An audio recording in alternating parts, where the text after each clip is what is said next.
Welcome to the Indian Tech Icon Spotlight Silicon Valley chapter, where the brightest minds in technology take center stage.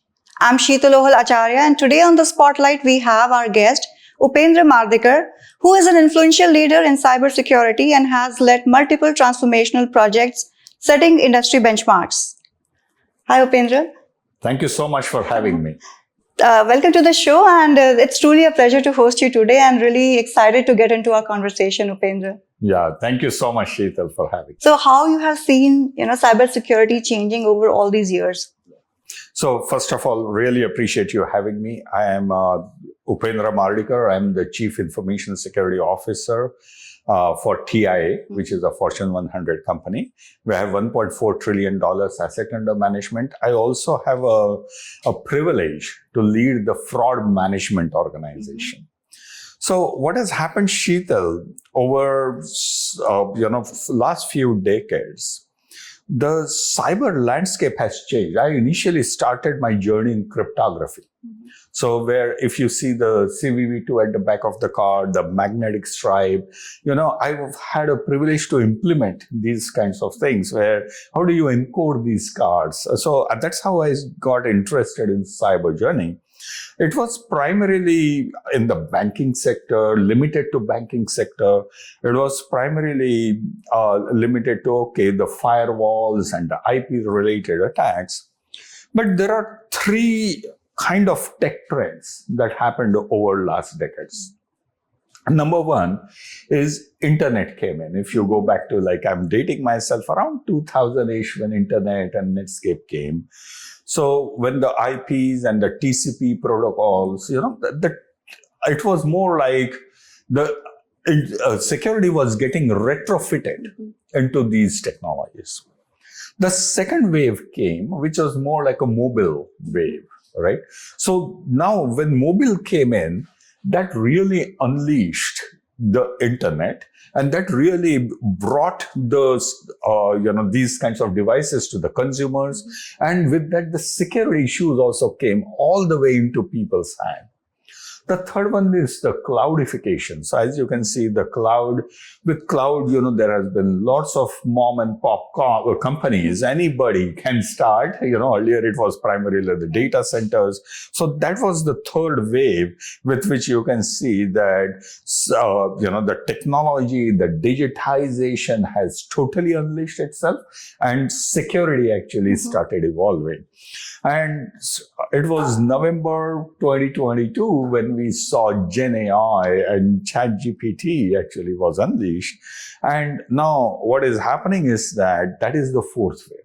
So I would say with AI, because it is digitized, rapidly digitized, it is going to each and every consumer, people are feeling the heat. The individual consumer is feeling the heat. So when you look at the trend, earlier it started mainly with some back office and people were doing some firewalls, some system administrator work, to all the way to the consumer now. So even, when I talk to my family and all that, they also know, even though they are not technologists, they also know that this is a deep fake or, hey, there is a fraudulent activity and is this secure or not? And so that is what the evolution is with this rapid digitization. There are these 3+1 now AI. With these waves, security is also coming into the spotlight. Yeah, thank you for sharing that insight with us, Upendra. Now, how do you see blockchain? Is blockchain still leading in cybersecurity with AI, as you mentioned, or it's like going together? Yeah. So if you look at blockchain and then crypto, all right? I mean, we saw crypto winter earlier. So crypto was very hot and blockchain was the underlying technology. And then it is coming back up because, of the new administration is saying that, okay, you can put it in as part of the investments and all that. So there are lots of news around it. So blockchain is a technology for distributed ledger. So the thing is, wherever you have a problem where you don't want a centralized ledger, but primarily distributed, where there is not much trust within a couple of parties or multiple parties, that's where you use blockchain. or DLTs, if you will.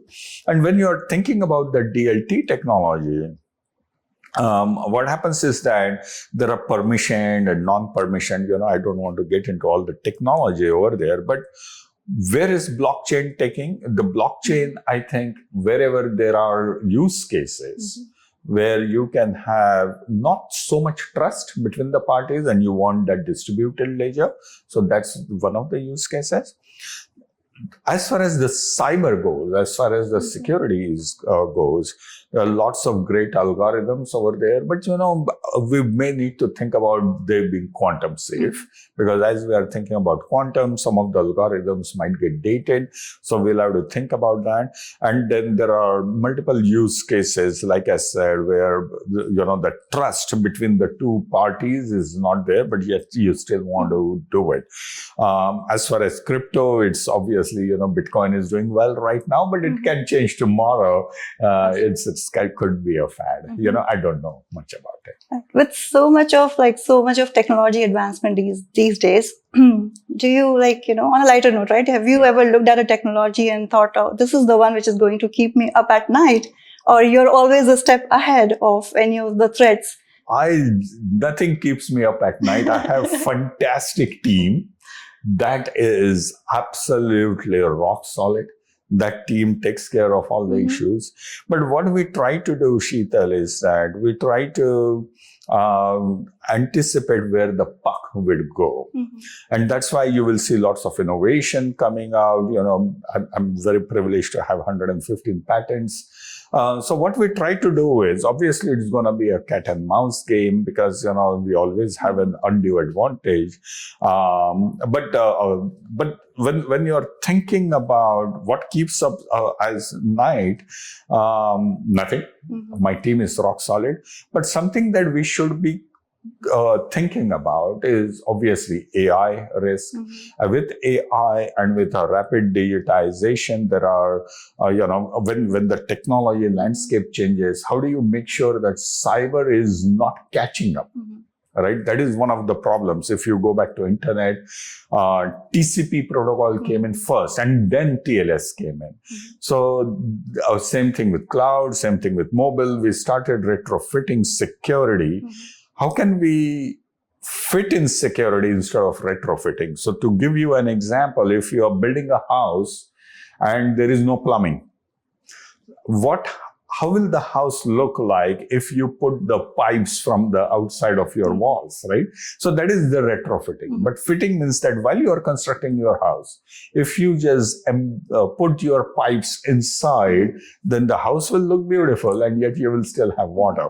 So similarly, cybersecurity and all these considerations should be baked in technology. So it should be part of the Gen AI. It should be part of the agentic workflows that we are creating, so that we are not retrofitting security like the pipes hanging outside the walls, but you should be fitting in that so that the house looks beautiful. Absolutely, and great examples. You talked about patents, like 100 plus, 115 patents. I mean, from where you get so much of innovation or innovative ideas coming in? Do you get it from your boardroom or from coffee shops? Yeah, so thank you for that question. Lots of people ask that question to me, but there are two ways to look at it. Typically, two points. The first one is cyber always has been seen as a naysayer organization. That if I go and pick up a phone and if I say that, hey, I have to deal with cyber, that to me is absolutely a big no. So our organization is always, how do we enable you securely? So it's all about business enablement. And when we are talking about business enablement, art of possible comes in. So if you come up with an idea that, hey, I want to enable this use case. So instead of directly saying no, how can we get to yes? Now with that yes, I have to get to a yes. So that is the challenge we give to ourselves. When you get that challenge, part 2 kicks in. Okay, this is an art of possible on the part one. How do we get to part two, when you are coming with a solution? Have you seen a lake with lots of water, lots of wind actually? So this, the water will have lots of ripples. Mind is like that. Mm-hmm. So if you don't have any wind, the water is calm and you will see a reflection. So you will get ideas if you calm your mind. Mm-hmm. And as soon as you calm your mind, all these things will reveal themselves. So the first thing is art of possible. Don't say no. No matter what, don't say no. Find a way to get to yes. Part number two, be so calm that your mind is calm so that you will get answers automatically. Beautiful, and love the analogy of lake and wind. Yeah. Thank you so much for sharing that insight with us. Any of the patents that are your favorite, which you would like to share with us? Yeah, so I'm again very honored to be part of co-creating. I was not the only one, but co-creating Google Pay and Apple Pay. So at Visa, I've worked with so many smart people along with, folks from Google and Apple and others. So we were thinking about, okay, remember that you have a card in your wallet, right? I mean, and some of that is still confidential, but remember you have a card in your wallet. And if you take that card, payment instrument, and put it on your mobile phone, what are the different kinds of attacks that you may get? Then how do we think about security? How do you think about relay attacks and other kind of things? It was a fun journey. And there were lots of challenges. But again, how do we get to yes? And then, I had real privilege. And, what is most fulfilling over there is that people are using it. Today. So, which is very fulfilling. I use it, so it's very fulfilling. So that is one of the things. There are other things, but that stood out because it's very fulfilling. Absolutely. And Google Pay and Apple Pay, those are all like breakthroughs, definitely, and wonderful. But it's a team, so I always say cyber is a team sport, and cyber is a community sport. The reason is we alone cannot solve cyber problems, as well as some of the problems even companies or even cyber organizations cannot solve them by themselves. So we need an entire community to come together. So Upendra, cyber security has always been a precious space. Yeah. Right? So how do you always, keep your team motivated, and given so much of advancement in technology, keep them up to the pace with what is happening in the industry? So how do you balance out that with your team? Yeah. So, there are a couple of things, and I would categorize that as 3 Ps. Mm-hmm. So how do you go from, we initially all started as our profession, right? I mean, okay, being a computer scientist, being a cyber professional, we initially started it as a profession. Very soon, that P of profession actually moved to passion. We became passionate about cyber, right? What is happening is that while that is a profession, while that is a passion, how do we turn that to purpose? And I will add another P, which is a privilege. Mm-hmm. So if you are saying, like, for example, at TIAA, we take care of your 401ks, 403bs, which is the retirement account. And we have lots of older adults. Older adults are one of the most vulnerable population. I mean, just imagine that you have worked 40 years of your life and some bad guy takes all your savings within a second. Mm-hmm. How bad that is. So my heart really goes for these people.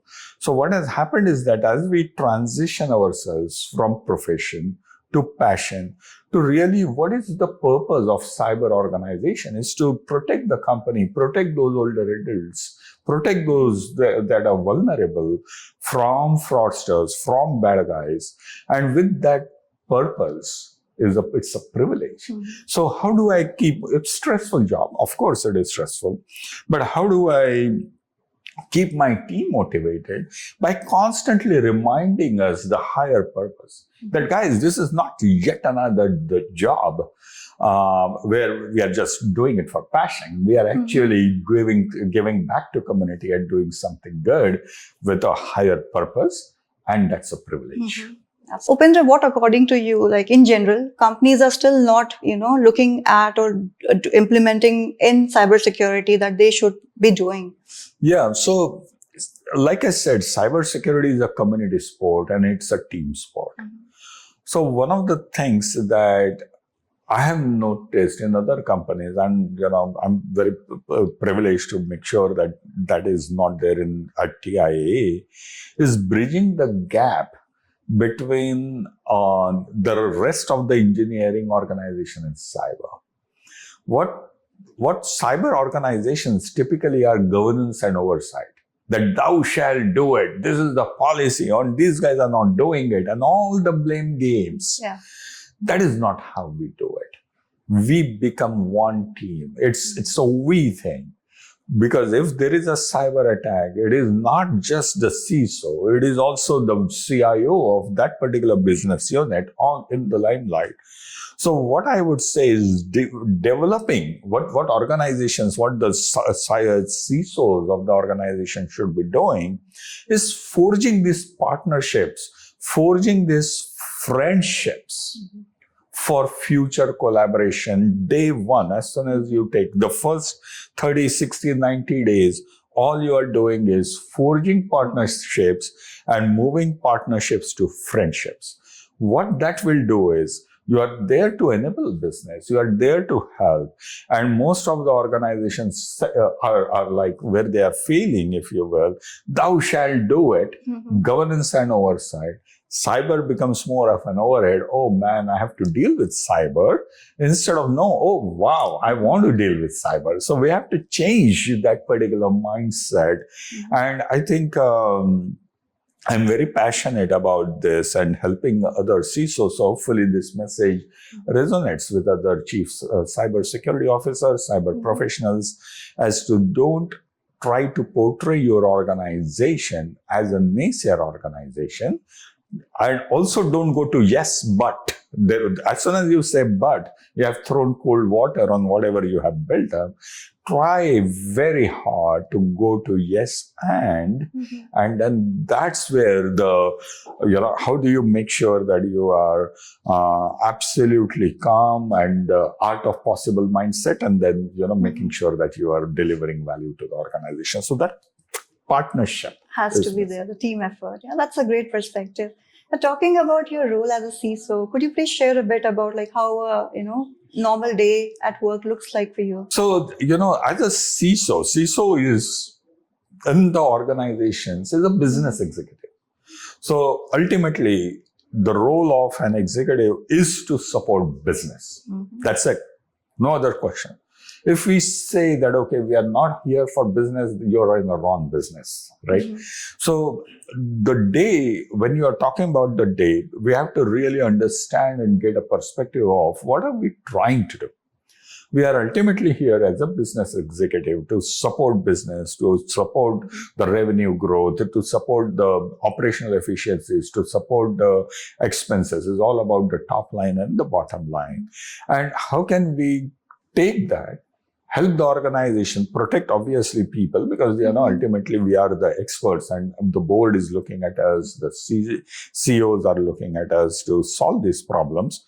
While doing that, how do you also encourage the team members? How do you encourage the partners? Because ultimately it's a team sport. So the day is very different. So on one side of the spectrum, you are dealing with boards, you are dealing with the other executive committee members. On the other side, you are also dealing with very operational issues where, hey, is there firewall patched? Or, I'm seeing this CVE, what is the status of that? So how does a typical day look like? There is no typical day, but you can see the different way. And, being a CISO is fun because you get not only to see the internal things at a very low level, you also get a full exposure to the board. at the same time, you also get an exposure to the outside world. Not many roles are so privileged where you can play an external role as well. So by partnering with the government agencies, by partnering with other peers in the industry. Absolutely. Thanks for sharing that with us, Upendra. Now, I'll be shifting a gear a little bit over here. Now, let's delve into your personal life, about your hobbies and interests, your family, and your hometown. Yeah. So my hometown, I'm from India, obviously. I'm from Maharashtra, Nagpur. My family is still there in Nagpur, and then my wife and my daughter are here, so that's about it. So as far as the interests go, I like working out, I like meditation, so those are a couple of my hobbies, and I spend time with my family, and I am a voracious reader of non-fictional books. And I just love reading. So when I travel a lot. So, it's on my phone. I keep on reading.